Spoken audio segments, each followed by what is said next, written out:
Hello everyone. So today we are going to see switch case in Java. So let's understand its meaning first. Switch case statement in Java is a control flow statement used to select any among multiple code blocks to execute based on the value of an expression.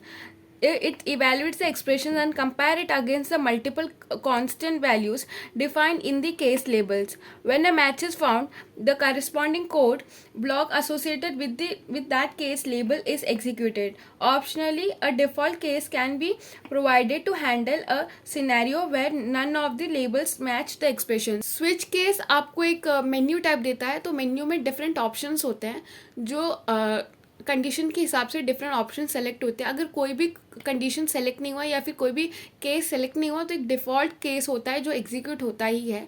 तो हम अलग अलग cases में अलग अलग condition देते हैं और इन द एंड एक डिफ़ॉल्ट कंडीशन देते हैं. तो जो कहीं भी कोई भी केसेस में नहीं जाता वो डिफ़ॉल्ट में जाके एग्जीक्यूट हो जाता है. एंड आप स्विच केसेस में कितने भी केसेस ले सकते हैं, बट एक डिफ़ॉल्ट होना ही चाहिए. तो ये रहा सिंटैक्स ऑफ स्विच. तो स्विच एंड देन एक्सप्रेशन, कौन से एक्सप्रेशन का हमें कंडीशन चेक करना है तो वो एक्सप्रेशन हम यहाँ पे पास करते हैं. एंड देन यहाँ पे कर्ली ब्रेसेस ओपन होता है स्विच का और यहाँ पे क्लोज होता है. एंड देन उसमें केस एंड वैल्यू हम क्या वैल्यू पास करें वो. तो फर्स्ट केस है ये एंड इसकी वैल्यू नंबर 1 और यहाँ पे हम स्टेटमेंट पास करेंगे एंड इन द एंड उसको बाद में ब्रेक कर देंगे. ओके फिर हम केस वैल्यू 2 पास करेंगे, उसके भी स्टेटमेंट होगा एंड देन ब्रेक पास कर देंगे. ऐसे केस 3, केस 4, केस 5 कितने भी केसेस हो सकते हैं. लास्ट में डिफ़ॉल्ट, एंड डिफ़ॉल्ट में हम लोग वैल्यू नहीं पास करते क्योंकि डिफ़ॉल्ट अगर कोई भी कंडीशन सेटिस्फाई नहीं हो तो डिफ़ॉल्ट इनी हाउ रन होना ही है.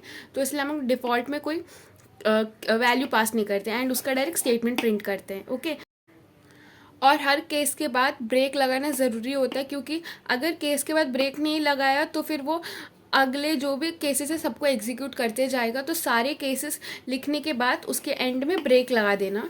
ओके एंड हम कितने भी केसेस स्टेटमेंट यूज़ कर सकते हैं. तो हम स्विच का एक छोटा सा फ्लो चार्ट देखते हैं. तो यहाँ पे स्टार्ट हो रहा है एंड देन स्विच में हम लोग यहाँ पे एक्सप्रेशंस पास करेंगे. उसके बाद केस नंबर 1, अगर केस नंबर 1 ट्रू हुआ तो उसका स्टेटमेंट नंबर 1 पास हो जाएगा और यहाँ से ब्रेक हो जाएगा एंड देन वो यहाँ से कनेक्ट होकर नॉर्मल फ्लो पे अगेन रिकनेक्ट हो जाएगा. अगर केस नंबर 1 सेटिस्फाई नहीं हुआ तो केस नंबर 2 पे जाएगा and again case number 2 satisfy होता है तो उसका स्टेटमेंट पास हो जाएगा एंड देन वो ब्रेक होकर रेगुलर स्टेटमेंट में आ जाएगा. अगर वो भी कंडीशन सेटिस्फाई नहीं होता केस नंबर एन पे जाएगा. एन मतलब कितने भी कंडीशन 4, 5, 6, तो उसका भी सेम होगा. अगर फॉल्स हुआ तो फिर वो डिफ़ॉल्ट में जाएगा, अगर नहीं हुआ तो उसका केस एग्जीक्यूट करके वापस नॉर्मल फ्लो को कनेक्ट करेगा.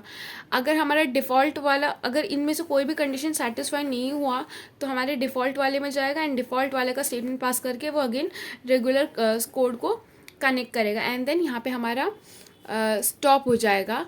ओके सो इतना ही था इसमें, इसके फ्लो चार्ट में. अब हम इसका एक एग्जाम्पल देखते हैं. Class example 6 public static void main string args int a is equal to 10, b is equal to 12, char op is equal to plus. तो कैरेक्टर भी एक डेटा टाइप है एंड देन हम लोग उसमें एक वेरिएबल बनाया op एंड देन उसमें हम लोग ने प्लस वेरिएबल सेव कर दिया है.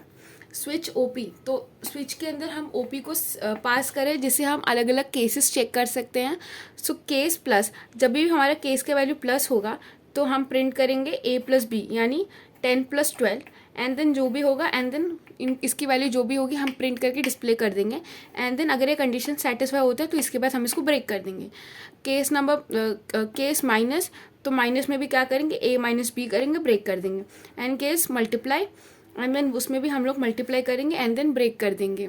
ओके सो हमारा डिफ़ॉल्ट केस है इनवैलिड ऑपरेटर. अगर इन तीनों में से कोई भी ऑपरेटर में नहीं जाएगा, इनवैलिड ऑपरेटर में आ जाएगा वो एंड देन अगेन वो ब्रेक हो जाएगा. ओके तो हमारा इसका वैल्यू था पहले से ही हमने प्लस डिसाइड करके रखा था, तो हमारा ये वाला वैल्यू पास हो जाएगा एंड a प्लस बी हमारा प्रिंट हो जाएगा. अब हम इसका भी एक फ्लो चार्ट देखते हैं. Switch op and then case plus, अगर हमारा केस का वैल्यू प्लस से मैच हुआ तो a प्लस बी एग्जीक्यूट होगा. अगर वो मैच नहीं हुआ तो फिर वो केस 2 पे जाएगा, दैट इज़ केस माइनस. अगर माइनस मैच हुआ तो a माइनस बी करेगा. अगर वो नहीं मैच हुआ तो केस एस्ट्रिक, अगर केस एस्ट्रिक मैच हुआ तो a इंटू बी करेगा. अगर ये मैच नहीं हुआ तो वो डिफ़ॉल्ट में जाएगा, डिफ़ॉल्ट में जाके इनवैलिड ऑपरेटर प्रिंट करेगा.